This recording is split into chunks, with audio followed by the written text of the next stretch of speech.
Assalamualaikum warahmatullahi wabarakatuh. Perkenalkan, kami dari kelompok 4 yang beranggotakan Tessa Jolentia, Syafa Tohairiyah, Cynthia Polani, Fatna Juwita, Windy Nadia, M. Fadli. Kami di sini akan menjelaskan tentang rule of law atau negara hukum. Selamat menyaksikan. Adapun definisi dari rule of law menurut Friedman 1959, pertama, pengertian formal, kedua, pengertian hakiki, ketiga, pengertian universal. Pengertian formal yaitu kekuasaan umum yang terorganisasikan, misalnya negara.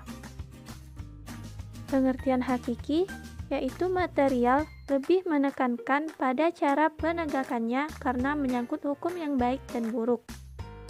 Pengertian universal sangat sulit dipastikan karena ada perbedaan setiap masyarakat yang melahirkannya dan perbedaan rasa keadilan. Di sini saya akan menjelaskan tentang ciri-ciri negara hukum. Yang pertama, kekuasaan dijalankan sesuai dengan hukum positif yang berlaku. Yang kedua, pekerjaan negara di bawah kontrol kekuasaan kehakimannya efektif. Yang ketiga, berdasarkan sebuah undang-undang menjamin HAM. Yang keempat, menuntut pembagian kekuasaan. Yang kelima, adanya peradilan, pidana, dan perdata. Yang keenam, adanya sistem ketatanegaraan yang sistematis. Yang ketujuh, hukum adalah sebuah patokan dalam segala bidang atau supremasi hukum. Yang kedelapan, legalitas dalam arti hukum itu sendiri. Di sini ada prinsip-prinsip rule of law secara formal. Adapun prinsip-prinsip rule of law secara formal tertera dalam pembukaan Undang-Undang Dasar 1945 yang menyatakan, yang pertama, bahwa kemerdekaan itu adalah hak segala bangsa. Yang kedua, karena tidak sesuai dengan pri kemanusiaan dan pri keadilan. Yang ketiga, kemerdekaan Indonesia yang merdeka, bersatu, berdaulat, adil, dan makmur. Yang keempat, untuk memajukan kesejahteraan umum dan keadilan sosial. Disusunlah kemerdekaan kebangsaan Indonesia itu dalam suatu undang-undang dasar negara Indonesia. Yang kelima, kemanusiaan yang adil dan beradab.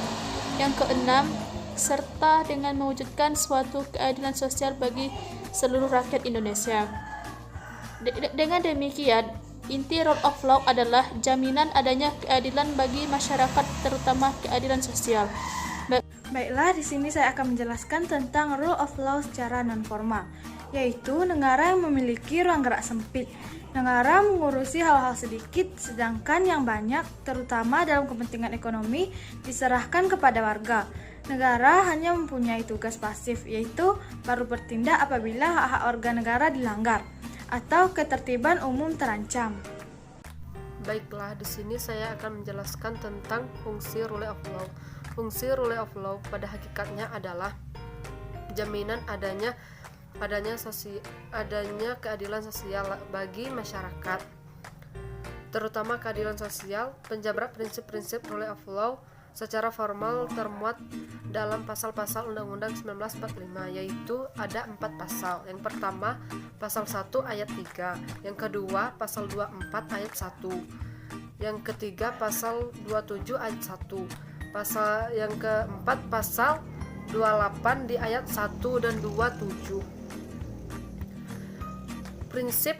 Prinsip rule of law, hukum yang menyatakan bahwa hukum harus memerintah sebuah negara dan bukan keputusan pejabat-pejabat secara individual.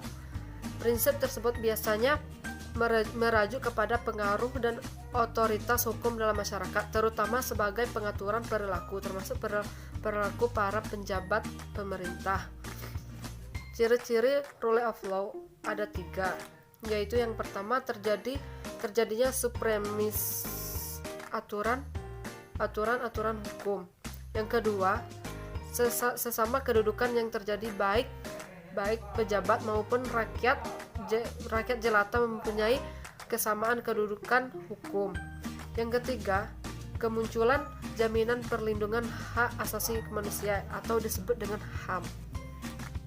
Assalamualaikum warahmatullahi wabarakatuh. Di sini saya akan menjelaskan penerapan rule of law di Indonesia. Agar pelaksanaan rule of law bisa berjalan sesuai dengan yang diharapkan, maka A. Keberhasilan the enforcement of the rule of law harus didasarkan pada corak masyarakat hukum yang bersangkutan dan kepribadian masing-masing setiap bangsa. B. B. Rule of law merupakan institusi sosial harus didasarkan pada budaya yang tumbuh dan berkembang pada bangsa. C.